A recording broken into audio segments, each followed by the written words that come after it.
All right, well, welcome everyone. My name is Kristen Jakes, and I'm happy that you're here today. Stephanie is here with us as well in person, and unlike the invitation, not a video, but we actually have her live. So Stephanie, thank you. Thank you everyone for joining us for the COVID-19 updates with Stephanie. We are going to have the opportunity for you to add any questions that you may have in the chat. We'll be monitoring those throughout the time this morning. So with that, we'd like to get started, but not without a little bit of an introduction from Stephanie. So I'd just like to introduce her to say that Stephanie was born and raised in Manitowoc, and she did get her undergrad degree at St. Norbert College in Green Bay. After her graduation, Stephanie joined the Peace Corps, serving in Swaziland, and I really hope I said that right, Swaziland in Africa, for 2 years as a public health volunteer. When she came back to the US, Stephanie got her master's in public health from Emory University in Atlanta, Georgia. She then worked for the Centers of Disease Control and Prevention before returning to Manitowoc during the pandemic to take on the role of the health officer for the Manitowoc County Health Department. So please help me in welcoming Stephanie Lambert. Thanks, Stephanie. Thank you, Kristen, and thank you all for the opportunity to be with you today. I've been asked to speak about the COVID-19 pandemic and response. Oh, COVID. A lot's happened in the last 22 months. Do y'all remember this news alert? January 2020. It may not have made cable news, but this is when the scientific community was first put on alert. Novel viruses that can spread person to person are never good. And it wasn't good. This novel virus, now identified as a coronavirus, was really good at spreading from one person to another. Within 2 short months, the virus had been detected in 165 countries. COVID-19 was officially a pandemic. It didn't take long for Manitowoc County to become affected. On April 3rd, 2020, Manitowoc confirmed its first case. Case counts remained relatively low the first several months, but increased dramatically in the fall of 2020. This first surge saw exponential growth, with case counts doubling on a near weekly basis. Cases peaked in mid-November, with 132 cases reported in a single day. During this time, the health department worked harder than it ever had, with staff working 12-hour days, 7 days a week. Beyond disease investigation and contact tracing, we were a community resource for COVID education and prevention, and eventually, finally, a resource for vaccination. On December 14th, 2020, just under 1 year from that report out of Wuhan, FDA authorized Pfizer as the first COVID-19 vaccine for emergency use. Authorization for the Moderna vaccine came shortly thereafter, and within 24 hours of receiving our first shipment, the health department had shots in arms. The Manitowoc County Health Department vaccination clinics were a great success. We administered over 14,000 doses of vaccine at our mass vaccination sites. One time, some guy came wandering in saying he heard something about free shots. We got him vaccinated too. Following the explosion of cases last fall, the county saw a relatively steady decline from November through July. In May, CDC announced that vaccinated individuals could remove their masks and return to pre-pandemic life. It truly seemed like the worst was behind us. Unfortunately, a mutation of the virus, B.1.6172, otherwise known as Delta, had a different idea. The Delta variant has shown itself to be considerably more infectious than the original strain of SARS-CoV-2. This adaptation quickly led the Delta variant to become the predominant strain in Wisconsin, where it now represents more than 98% of infections in the state, as well as the nation. Unfortunately, the Delta variant has brought a new chapter to the fight against COVID-19. Manitowoc County has seen a surge in cases of COVID over the last several weeks. After seeing only a handful of cases over the summer, we're now recording dozens of cases a day. With cases rising, so unfortunately are hospitalizations. The Northeast region has seen a dramatic spike in hospitalizations for COVID-19 in the last 2 months, and our hospitals are now seeing numbers nearing those reported during the peak of the pandemic. While our hospitals are still able to provide quality services to patients in need, they are nearing capacity, with 91% of all hospital beds and 97% of all ICU beds in the Northeast region currently in use. While severe COVID-19 disease can happen to anyone, there are certain populations that we know are at higher risk for severe disease. These include older adults, people with certain medical conditions, and pregnant people. I think most of us are familiar with the idea that the risk of severe COVID-19 disease rises with age. This includes a risk of hospitalization, intensive care, needing a ventilator, and even death. The risk increases for people in their 50s. It increases even more for people in their 60s, 70s, and 80s. People 85 and older are the most likely to get very sick or die. Individuals with certain underlying medical conditions are also at risk of getting very sick or dying from COVID-19. These include conditions such as cancer, COPD, asthma, diabetes, heart disease, obesity, and people who smoke or have a substance use disorder, among others. I sometimes hear people other this group as if they are a small minority of people that we shouldn't concern ourselves with. And the fact is, a large percentage of us fall into this high-risk category. In Manitowoc County alone, over 26,000 people, or 42% of us, have medical conditions that put us at high risk for getting very sick or dying from COVID-19. One last group at higher risk that we maybe don't hear as much about is pregnant or recently pregnant people. Pregnant people with symptomatic COVID-19 are at a much higher risk of severe outcomes, including a 70% increased risk of death. Other outcomes include admission to ICU, being put on a ventilator. COVID-19 infections among pregnant people can also lead to negative outcomes for the baby, including preterm birth and a higher likelihood of being admitted to the ICU. The COVID-19 vaccines are one of our best tools for protecting against COVID-19 disease and are recommended for all people 12 and older, including those pregnant, trying to become or wanting to become pregnant someday, and those who are breastfeeding. Beyond just hospitalization and death, there can be long-term consequences of becoming infected with COVID-19. While most people get better within weeks of infection, we know that many people struggle with illness long after their initial infection. This is sometimes referred to as long COVID. Some people experience a range of new or ongoing symptoms that can last for weeks or months or even longer after first being infected, sometimes with disabling effect. Unlike some of the other types of post-COVID conditions that tend to only occur after severe illness, these symptoms can happen to anyone who has had COVID-19, even children, young adults, and those who experienced no or mild symptoms when they had COVID-19. People commonly report experiencing different combinations of the following symptoms: difficulty breathing, fatigue, post-exertion malaise, difficulty thinking or concentrating, cough, chest or stomach pain, headache, heart palpitations, joint or muscle pain, pins and needles, diarrhea, sleep problems, fever, dizziness, rash, mood changes, changes in taste or smell, and changes in menstrual cycles.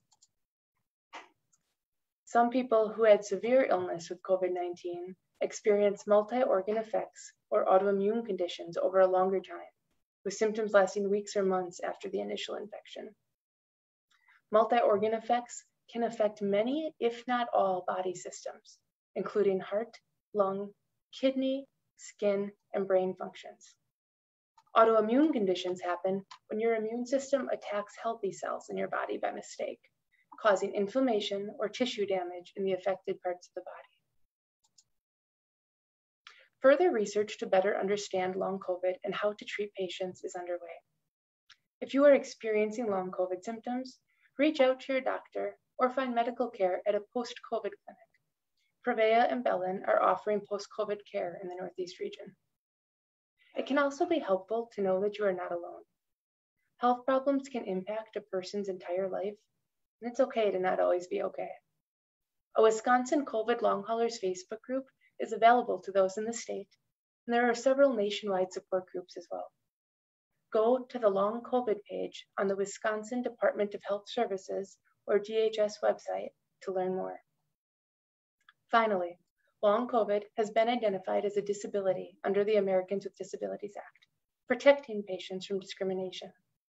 This means that people struggling with long COVID symptoms are entitled to full and equal opportunities to participate in and enjoy all aspects of civic and commercial life. In translation, if you need accommodation for your COVID-related condition, don't be afraid to ask. I think we've established that it's best to avoid getting COVID infection if at all possible. So what can you do? Vaccination for COVID-19 continues to be our strongest tool for bringing an end to the pandemic. Right now, only 54% of residents have received at least one dose of the vaccine, and less than half of residents under the age of 45 are fully vaccinated, allowing the virus to continue circulating within our community. While breakthrough cases are possible and do occur, the vaccines are still remarkably effective in protecting against severe disease, hospitalization, and death. In other words, once you are fully vaccinated, you are less likely to become infected, and if you do become infected, you are less likely to become hospitalized or die. Vaccines are the safest way to end the pandemic. As long as a significant number of immunologically naive people exist, this virus will continue to circulate. This means that the pandemic will not end until most people reach some level of immunity, either through infection or vaccination. This has been the most studied vaccine rollout in human history, and we continue to see the protective effects of vaccination. The data set shown is from a recent study involving more than 2.4 million vaccinated people and 240,000 infected people. As you can see, the risk of major adverse events like pulmonary embolisms, arrhythmia, and kidney injury increased significantly with infection, whereas vaccination provided protection from these and other health complications. Again, this virus is very contagious. If you are not vaccinated, there is a very good chance you'll become infected. Data continue to show that vaccination is a much safer way to get protection than COVID-19 infection. Even if you've already been infected with COVID-19, it's still a good idea to get vaccinated. Research suggests that previously infected individuals who do not get vaccinated are more than twice as likely to become reinfected as those who get vaccinated following their infection. So what can you do? If you're not yet vaccinated, get your vaccine as soon as possible. Manitowoc County currently has a very high burden of COVID-19 disease, and it's recommended that you wear a mask in all indoor public settings, regardless of vaccination status. Stay home if you're sick, and seek testing if you have symptoms of COVID-19. If you're a close contact of someone diagnosed with COVID, the guidelines differ depending on whether or not you were vaccinated. If you are vaccinated, you don't have to quarantine. We just ask that you wear a mask when around others and monitor for symptoms for 14 days. Get tested around 5 days following exposure. If you are not vaccinated, you're much more likely to become infected and therefore infectious yourself. So we ask that you stay home, known as quarantine, and away from others for 7 to 14 days. Monitor for symptoms throughout those full 14 days. And in both scenarios, get tested and isolate if you become symptomatic. Now, if you test positive for COVID-19, we ask that you isolate immediately to avoid infecting anyone else. It's recommended that you notify close contacts or anyone that you've been within 6 feet of for a combined total of 15 minutes or more over a 24-hour period. Stay in isolation until 10 days have passed since your positive test or symptom onset, and you do not have a fever, and symptoms have improved without medication for at least 24 hours. If you are at high risk for severe COVID-19 disease, speak to your doctor about potentially receiving monoclonal antibody therapy. This should be done within the first 10 days before you get very sick and can help prevent hospitalization and death. You do not need a negative test to be released from isolation if you meet the criteria aforementioned. So if you're an employer, what can you do? Prioritize COVID-19 vaccinations among your staff. Local employers have done this via mandates, incentives, and penalties for unvaccinated workers. Require universal mask wearing. This limits spread by stopping viral transmission at its source. COVID is different from many of our other illnesses in that a person becomes contagious before they start experiencing symptoms. Promote physical distancing at all times. This may mean splitting up breaks and lunch hours to avoid crowding in small areas. It's especially important to do this at times when masks cannot be worn, such as when people are eating or drinking. Create an environment where employees can stay home when they are sick. Improve ventilation, such as opening windows and doors whenever possible, and investing in high-quality filtration systems, and sanitize high-touch surfaces as often as possible. Of course, we want to continue being diligent about washing our hands as frequently as we can as well. So what's next for the pandemic? Well, at this time, boosters are recommended for certain people that received their second dose of the Pfizer vaccine more than 6 months ago. These people include adults 65 and older, long-term care facility residents, and people 50 to 64 with underlying medical conditions. Those people are at a higher risk for reinfection and disease and are encouraged to go get their booster shot as soon as they're able to. People may get their booster shot if they're 18 to 49 with underlying medical conditions, or you're in that age group and you are at increased risk to COVID due to your job. You may also get a booster shot if you received a Pfizer series more than 6 months ago. Booster doses are not yet recommended for Moderna and Johnson & Johnson, though that may change later in the next week or two as it's scheduled for review by FDA and CDC. Currently, children under the age of 12 are not able to become vaccinated. However, that is also likely to change in the coming weeks, with FDA currently reviewing data for 5 to 11-year-olds. I expect the CDC to make a decision on this the first week of November, pending FDA review. Finally, the White House has announced plans to increase the number of vaccinated Americans. This will include requiring all employers with 100 or more employees to ensure workers are vaccinated or tested weekly for COVID-19, and requires vaccination for all federal workers and contractors, as well as healthcare workers in systems that accept Medicare and Medicaid. The plan will also require employers to provide paid time off to get vaccinated. These rules are still under development and have not yet taken effect. I want to leave you with a final note of comfort. This pandemic will not last forever. I know this last year and a half have been a really challenging time for all of us, including myself, but eventually the pandemic will run its course and things will be okay. In the meantime, let's do our best to be kind to each other and to stay as well as possible. Thank you. Stephanie, thank you for those words of advice and encouragement, and the information that you've provided is extremely helpful. If anyone has any questions, please put them in the chat. I do say we do have something in there. Stephanie, your information leadership and your courage is just definitely appreciated. It has been a tough year and a half, but you know what, we're still here, we're talking about it, and hopefully we're going to see some light at the end of the tunnel. Again, just a reminder, a few things that Stephanie mentioned. 12 years and older, if you're interested in a vaccine, it's vaccines.gov. Please feel free to visit that website to find out where you can get your local vaccine.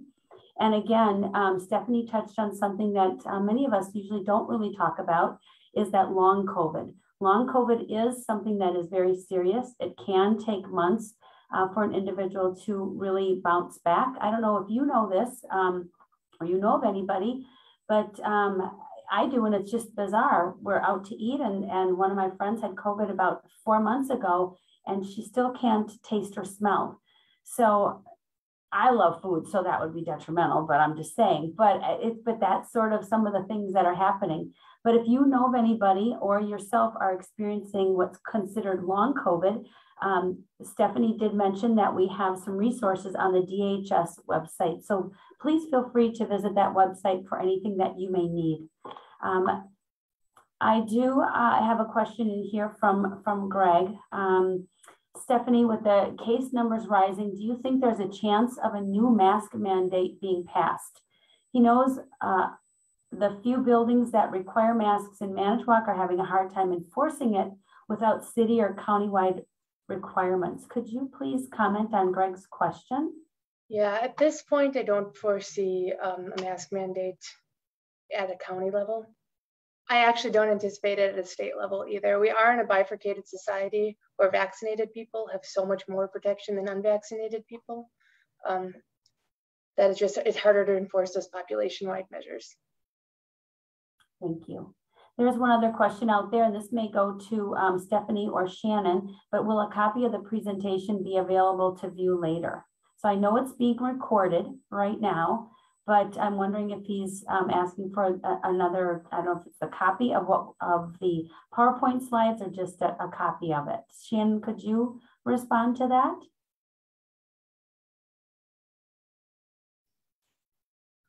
Yes, I'll just respond. Yeah, as long as we can get the PowerPoint slides, I can send those out to everyone afterwards. Sure, happy to share. Perfect. All right, Greg, thank you for your inquiry. I'm just checking through the chats. I didn't see any. Let me just check any questions. I don't have any other questions as well. So with that, Stephanie, I would just like to say thank you for taking the time to help us get updated and understand where COVID is going. Your information is very informative. And again, thank you for your time. We certainly appreciate it. So everyone out there, hope you have a great rest of your day and stay safe. Thank you. Thanks so much. Bye-bye. Bye-bye.